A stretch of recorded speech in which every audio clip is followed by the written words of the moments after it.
All right, good evening. My name is Wesley Ray, and I am a student with Grand Canyon University. I am in a class EDU 534 with Dr. Grant Stock, Effective Pedagogy for Higher Education. And tonight I'm talking about a compare and contrast session between traditional and virtual learning. What are some pros? What are some cons? What are some opportunities and what are some deficits, and how that affects my particular field. So without further ado, I am going to screen share to a Word document that I have whipped up and walk through a couple points there, and then give a couple points of commentary, and that should wrap us up. I don't want to have it take too long. So I'm going to screen share. All right. And here we are. Comparing and contrasting the traditional versus the virtual learning environment. First off, I want to describe what a traditional environment is and what I mean by that. The traditional environment is your stereotypical classroom setting. I'm talking about a group of people that meet in a place. If we're talking about uh, high school, middle school environment, you're meeting usually 5 days a week, or if you're talking about a college environment, it could be 3 days, 2 days, or even one day a week at times.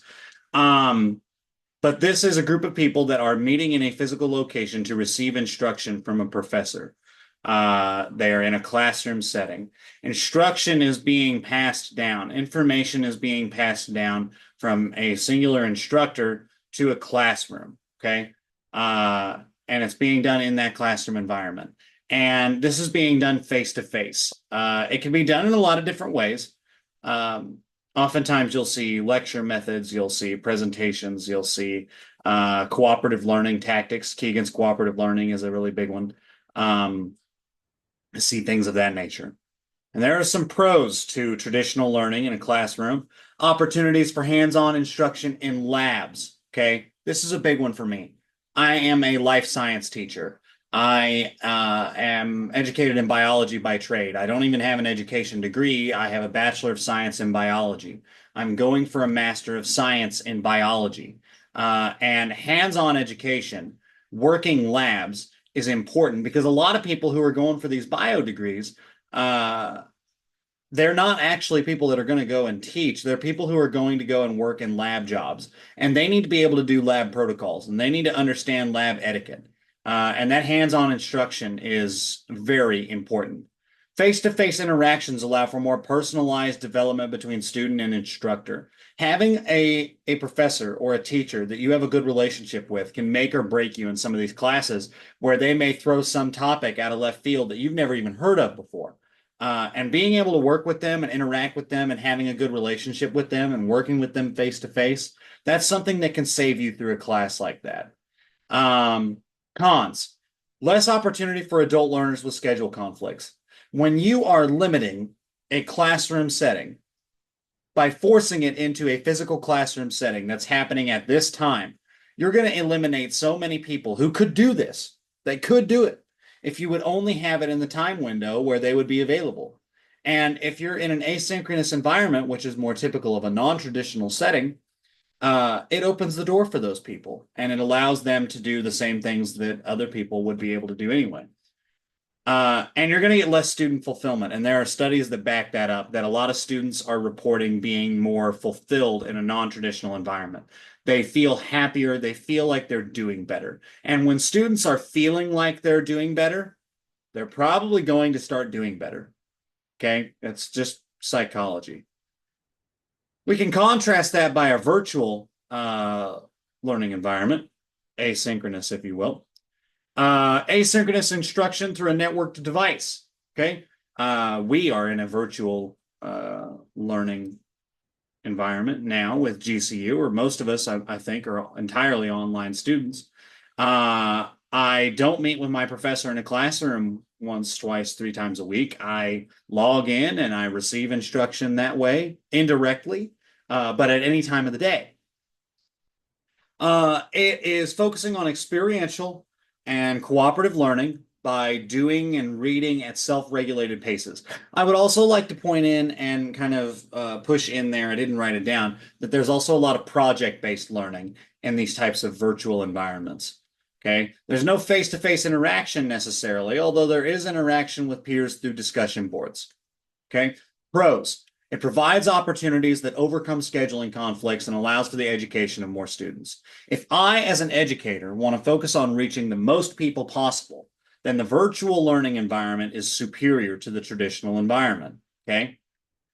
And it provides more student fulfillment. This is a direct contrast from the traditional environment. The same studies that are saying the traditional environment is not providing the same level of fulfillment are, of course, pointing out that this is an advantage of the non-traditional learning setting, that these types of asynchronous classes are making students feel like they're doing better and like they belong and like they stand a chance at getting this done. It's increasing fulfillment. And when people are happy with what they're doing, they're going to do better at it. Okay. Cons. It lacks the hands-on activities. And again, in biology, in chemistry, in physics, in these STEM fields, electronics, and anything STEM, okay? A lack of hands-on knowledge, a lack of what you're doing when you're really working on a job site, that's gonna be a detractor, okay? That's a rough, that's a hard pill to swallow for a lot of employers. It's possible to get around that, but it's difficult. So it is a valid con. And then it cannot provide the necessary laboratory experience for several job roles. Yeah, there's going to be different roles that are going to ask that you have so many hours of laboratory experience, or they're going to ask for this certification or that certification. And it sort of is a snowball fallout from my prior con of lacking the hands-on activities. But without those hours spent working on hands-on development, you're not going to be able to have the sort of accreditation that you might get from having hands-on experience and different certifications, so on, so forth. Okay. I have listed a few references there that I've used to back up what I've said so far. Okay. I want to talk about how to apply the adult learning theories to these. You've got a lot more options in a traditional setting. You can push project-based learning, which people are going to then use their own experiences. Project-based learning a lot of the times is going to go hand in hand with experiential learning, okay? But in a traditional setting, when you look at McCluskey's theory of margin, you're probably going to see that in a traditional setting, you're going to find that people experience more load. And they're going to experience more load because they have less flexibility with their schedule, because they're meeting more often. More time is being taken from them. Oftentimes, they're being asked to devote more time in the week to a traditional setting. And that time, that time is load. And so by moving over to a virtual setting, if you could do that same type of project-based and experiential learning in a virtual setting, you could take load off of people, which again might add to their fulfillment and might allow them to perform on a higher level. Okay. As far as the adult learning perspectives, andragogy and things of that nature, I think that the virtual environment lends itself more to it just because it's a lot more decentralized and it sort of allows people to view things through their own little lens of reality.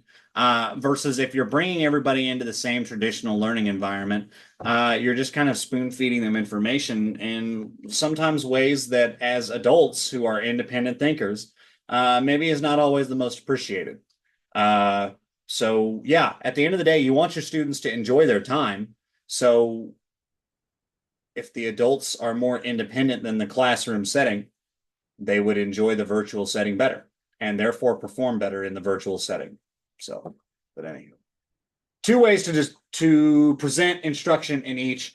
In the traditional setting, it's very easy to do things like lectures and labs. Okay. It's very easy to just pass down knowledge by word of mouth and note taking and in a very centralized learning environment. This is how we all went to school. We all have had those types of classes, and they work.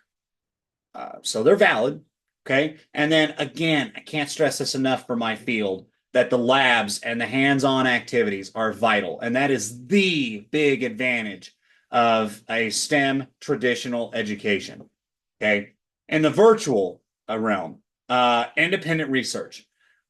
You can't have as many hands-on lab activities, but the things that you can drill on is being able to go out and find information and create a synthesis of information where people are going out and drawing on all of these sources and creating projects and creating reports. And that is its own skill set that can be honed on, developed, worked on, and can be kind of a showcase of what these people are capable of. And project-based instruction.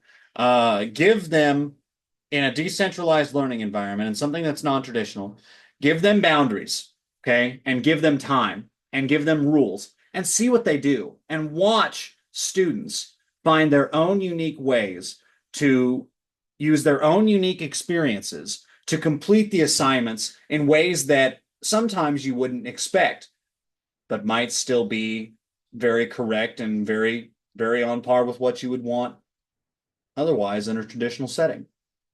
So hopefully that has met sort of the requirements that I'm looking for here. I'm sure I've went over the time.